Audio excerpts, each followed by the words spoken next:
सब लोग दम साधकर इंतजार कर रहे थे। अचानक डेक पर डर से किसी की चीख निकल गई।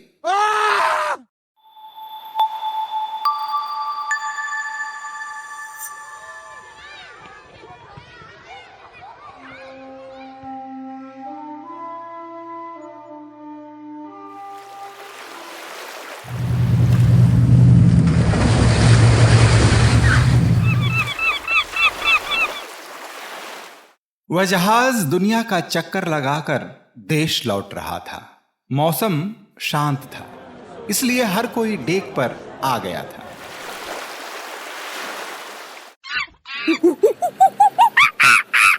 एक बड़ा सा बंदर लोगों के बीच मनोरंजन का पात्र बना हुआ था। अजीब अजीब शक्लें बनाकर इधर उधर उछलते कूदते वह सबको चिढ़ा रहा था। बंदर समझ रहा था हर किसी को उसमें मजा आ रहा है। हमें भी यह साफ दिख रहा था। इससे वह कुछ ज्यादा ही जोश में आ गया। उसकी शरारतें बढ़ती ही जा रही थी। बंदर एक 12 साल के लड़के पर झपटा। वह जहाज के कैप्टन का बेटा था। बंदर ने उसके सिर का टोप झटक लिया।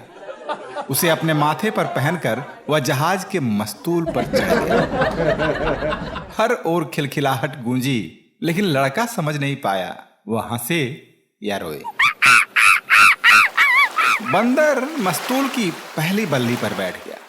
वहां उसने टोप सिर से उतार लिया था। उसे हाथों में लेकर दांतों से फाड़ने लगा। वह लड़के को दिखा दिखाकर टोप को फाड़ता और मुंह बनाता था। हमें लगा वह लड़के को जानबूझकर चिढ़ा रहा है। लड़के ने उसकी ओर दिखाकर मुक्का लहराया और उस पर चीखने चिल्लाने लगा। इसका उल्टा असर हुआ। बंदर और गुस्से से भर उठा। टोप को और भी बुरी तरह से फाड़ने लगा था। जहाजी जोर जोर से हंस पड़े, लेकिन लड़का गुस्से से लाल हो गया। उसने अपनी जैकेट उतार फेंकी और मस्तूल पर चढ़ गया। कुछ ही पलों में वह मस्तूल की पहली बल्ली पर था। उसने बंदर से अपनी टोपी छीननी चाहिए, लेकिन बंदर भी तेज और ज्यादा फुर्तीला था। वह और ऊंचा चढ़ा और मस्तूल की दूसरी बल्ली पर पहुंच गया। मैं तुम्हें पकड़ लूंगा, लड़के ने चैलेंज किया। वह भी ऊपर चढ़ गया। इस बार बंदर ने उसे इशारा किया और कुछ और ऊपर चढ़ गया। लड़का भी कम नहीं था। वह लगातार बंदर के पीछे लगा रहा। कुछ ही देर में बंदर और लड़का दोनों आखिरी बल्ली पर पहुंच गए। सबसे ऊपर वाली बल्ली पर बंदर ने एक हाथ से रस्सी का सहारा लिया और लंबा फैल गया। उसके दूसरे हाथ की उंगलियों में टोप था। उसने सबसे ऊपर वाली बल्ली के छोर पर टांग दिया। फिर छलांग मारकर मस्तूल के सिरे पर जा बैठा। वहीं से वह लड़के को देखकर दांत दिखाने और मुंह चिढ़ाने लगा। टोप जहां टंगा था, वहां से मस्तूल और बल्ली के सिर के बीच 1-2 मीटर का फासला रहा होगा। टोप तक पहुंचने के लिए मस्तूल और बल्ली दोनों को छोड़ना होगा। लड़का जोश में था। उसने मस्तूल को सचमुच ही छोड़ दिया और बिना कोई सहारा लिए बल्ली पर चला। नीचे से डेक पर सब लोगों ने बंदर और कैप्टन के लड़के के बीच के तमाशे को देखा। पहले उन्हें खूब मजा आया, लेकिन तमाशे को जंग में बदलते देख वे हैरान हुए। और अब उन्होंने कैप्टन के बेटे को इतनी ऊंचाई पर रस्सी छोड़कर हवा में बाहें लहराते हुए देखा। बाहें फैलाकर लड़का किसी नट की तरह बल्ली पर आगे बढ़ा।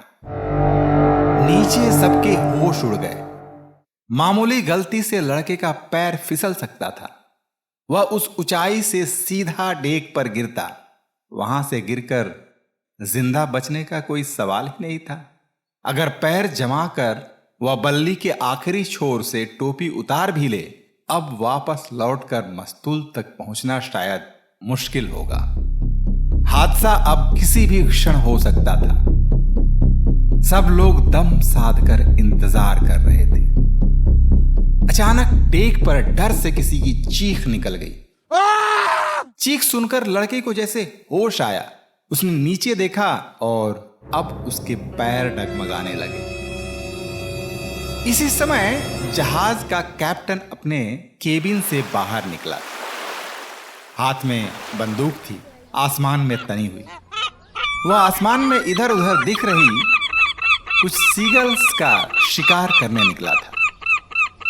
उसने अपने बेटे को दूर हवा में उस ऊंचाई पर देखा और हक्का बक्का रह गया। उसके पैर बर्फ की तरह जम गए। हादसा बस होने ही वाला था। कैप्टन ने फुर्ती से बंदूक सीधी की, उसे लड़के पर तान दिया। जंप, पानी में जंप, तुरंत पानी में छलांग मारो, कूद जाओ वरना गोली मार दूंगा। लड़का और डगमगाया। उसे कुछ समझ नहीं आ रहा था। जंप, मैं शूट करने जा रहा हूं। 1 2। पिता के मुंह से इधर 3 निकला और उधर बिना कुछ सोचे समझे लड़के ने समंदर में छलांग मारी। पानी में गिरने से एक जोर की आवाज हुई। उतनी ही तेजी से कुछ जहाजी नाव लेकर पानी में कूद पड़े।